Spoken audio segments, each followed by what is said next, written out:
move that here. There. That's better.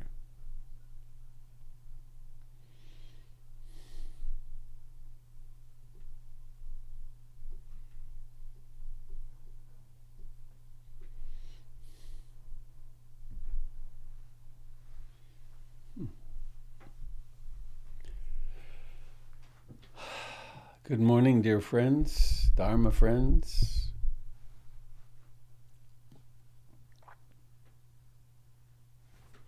The day began with intrigue with the computer. I'm back to as simple a broadcast as I can do here. I'm Robert Beatty. I'm coming to you from Portland, Oregon. Hang on, I got a host Jim here. Good day, Mr. Dalton. Hope all is well in your world. So I'm Robert Beatty, coming to you from a little house in the backyard in Portland, Oregon, the Buddha Broadcasting Network. This is a broadcast of the Portland Insight Meditation Community, portlandinsight.org, where you can find a ton of Dharma support and encouragement. You can also take a look at my website. For those of you watching on FaceTime and YouTube, if you'd like to join the Zoom meeting, go to robertbeatty.com and you can find the link there. All right. All of that said, here we are again. It really is a bit like Groundhog Day, isn't it? Waking up again, going to bed again. I suppose it's nice that both of them worked. Here's a little teaching from Shantideva. My history is bad, but I think Shantideva was several hundred years after the Buddha.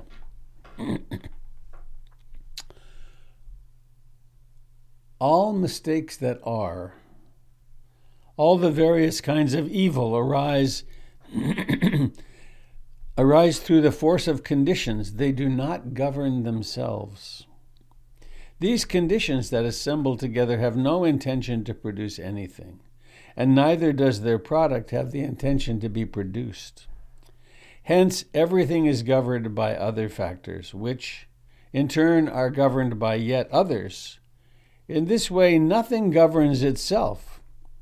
Having understood this, I should not become angry with phenomena that are like apparitions.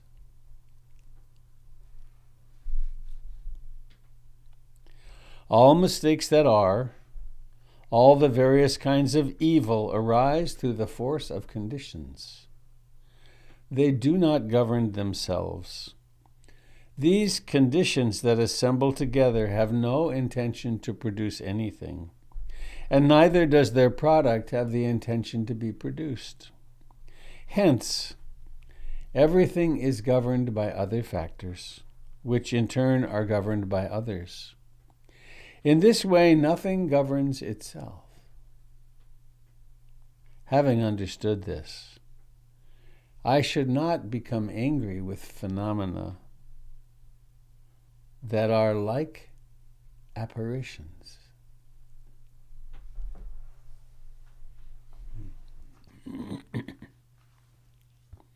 Love those last two lines. Having understood this, I should not become angry with phenomena that are like apparitions. It's another day, is it?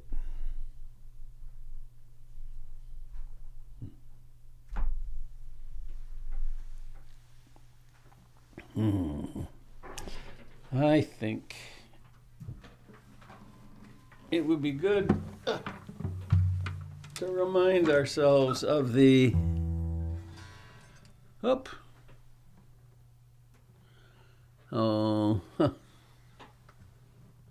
interesting.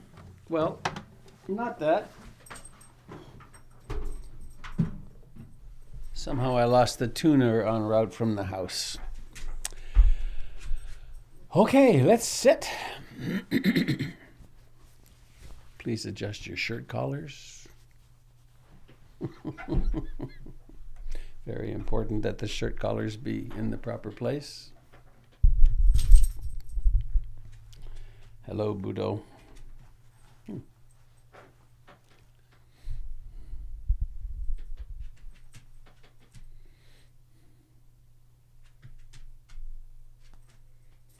Hey.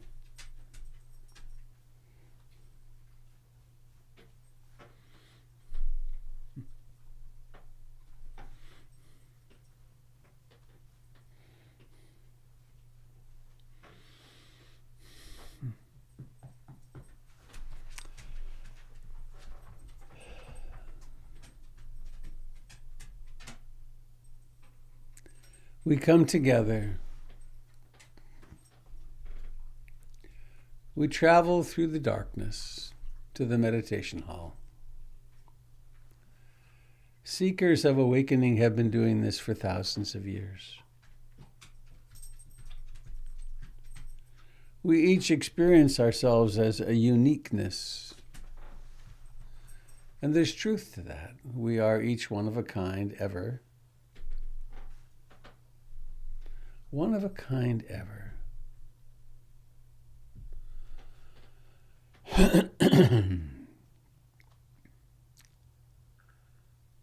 And so we come to our meditation spot in company. And we can contemplate, reflect upon refuge in the Buddha, Dharma, and Sangha.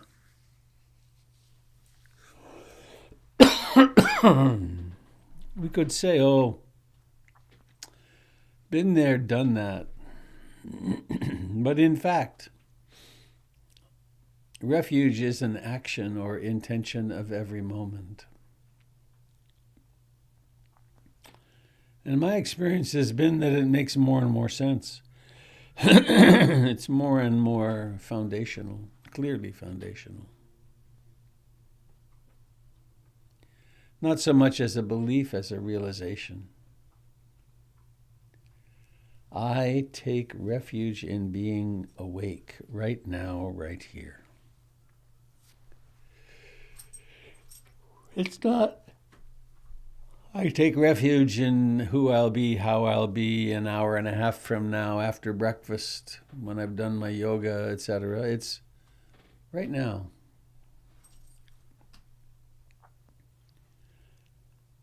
I open to this moment right now. I do this with the help of the teachings of the Buddha, and I am willing to accept what is revealed, the Dharma, right now. I practice in the company of my friends, my spiritual colleagues, in the company of the lineage of this particular stream of awakening, which comes down to us from Lady Sayadaw to Uba Khin to Ruth Denison. I take refuge in the truth of impermanence, the truth of dukkha, and the truth that the self is part of something much greater,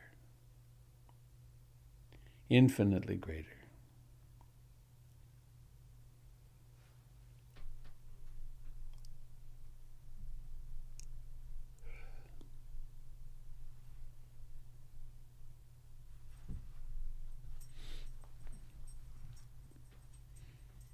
And so here we are, sitting,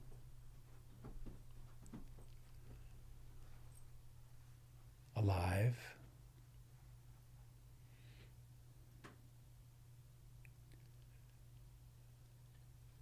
breathing in and breathing out.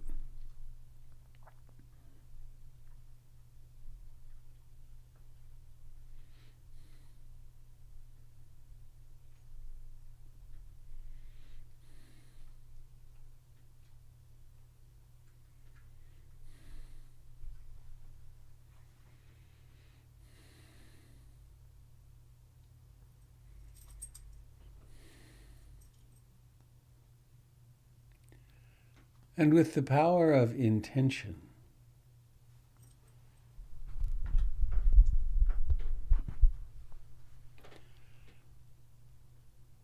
let us clarify the intention to be intimate, close, in touch with the breath.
Each breath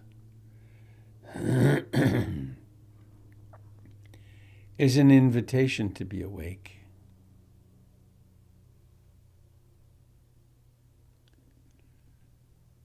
The same is true for each sound,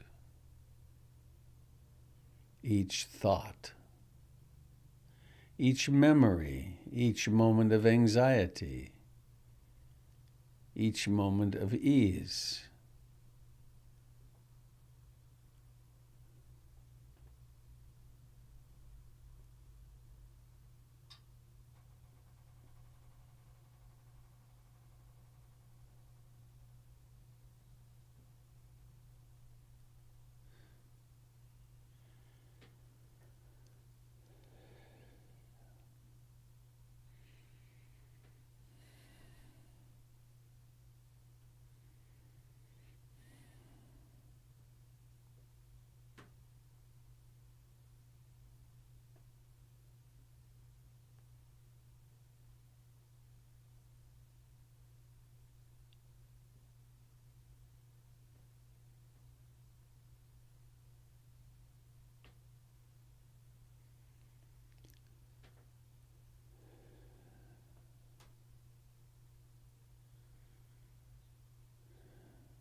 we can open the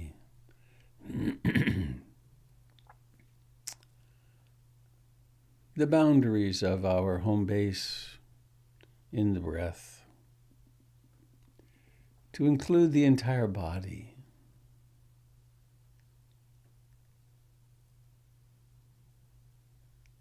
It's not quite a body sweeping because we do maintain breathing as the central focus, but we include the aliveness in the toes and the feet and the legs,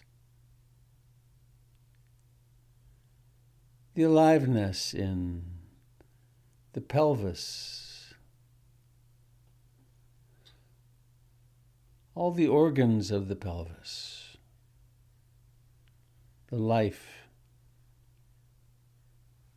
cradled in the pelvis. Include the low back, the sacrum, the back.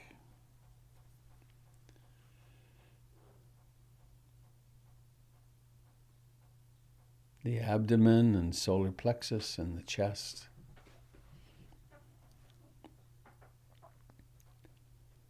The fingers and hands and thumbs. Forearms. Elbows and upper arms. The armpits and the shoulders. The neck. The jaw. The tongue. The teeth. The cheeks. The nose. The eyes. The ears, the scalp,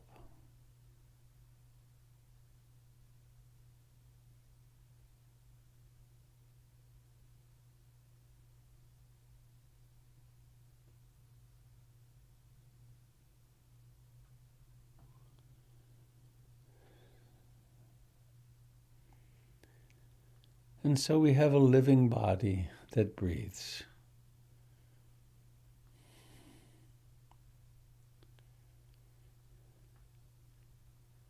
And there may well be thoughts. There might be desire and aversion, restlessness, agitation, worry, or sloth and torpor, or doubt.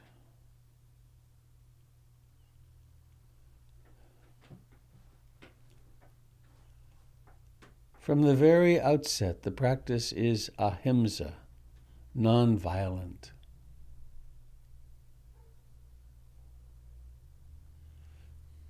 To be violent implies and produces an other. I'm going to fix this. I'm going to change this. As opposed to love, which means there's room for everything. In which case there's the alive body. Breathing away moment by moment.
Noticing how sometimes awareness settles into the breath, into the body, sitting here. And it just gets very quiet.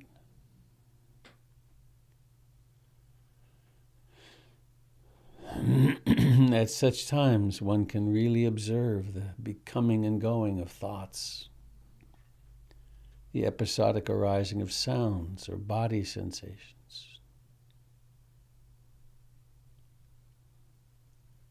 On the other pole, the mind may be really restless, maybe impatient, maybe angry, maybe frightened, sad, excited, giddy.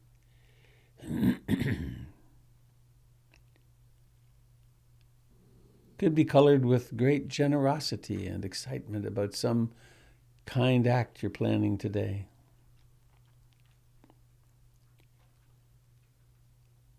Noticing all these phenomena of mind as they are and what they are. Mind.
There really is only this moment.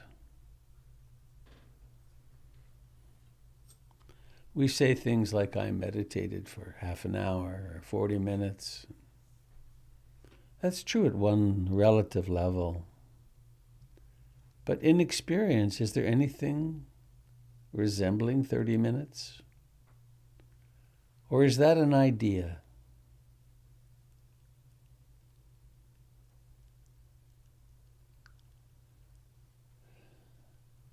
What is there before, beneath ideas?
The very nature of the display that occurs in meditation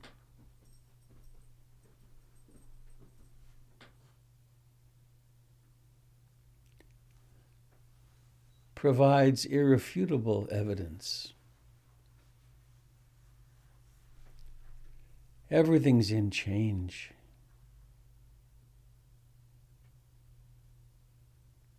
Nothing is linear.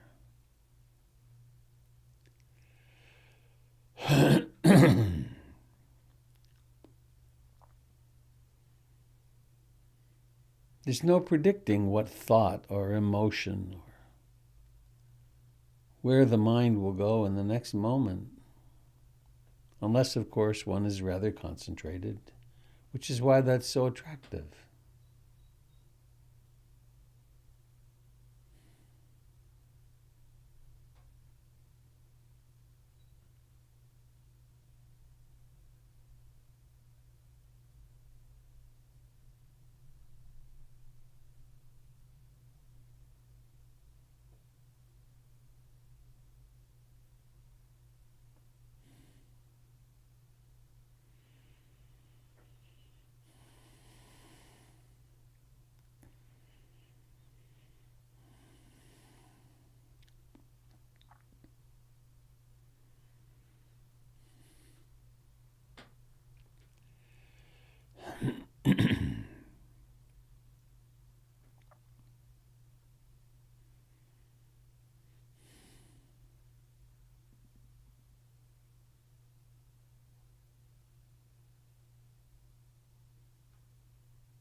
There is an oscillation, often quite present, quite alive, quite conscious, quite mindful of this in-breath, of this body sitting here. And then there can be awakening in some story, some mental state, some mood.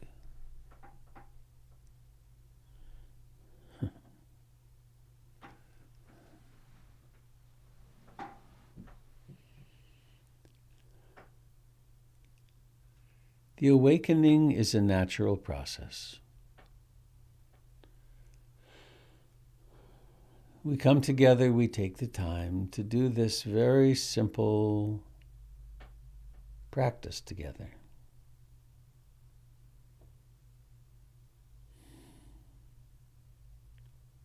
Come home to the breathing in the context of the entirety of the body, and the whole breath from its beginning to its middle to its end.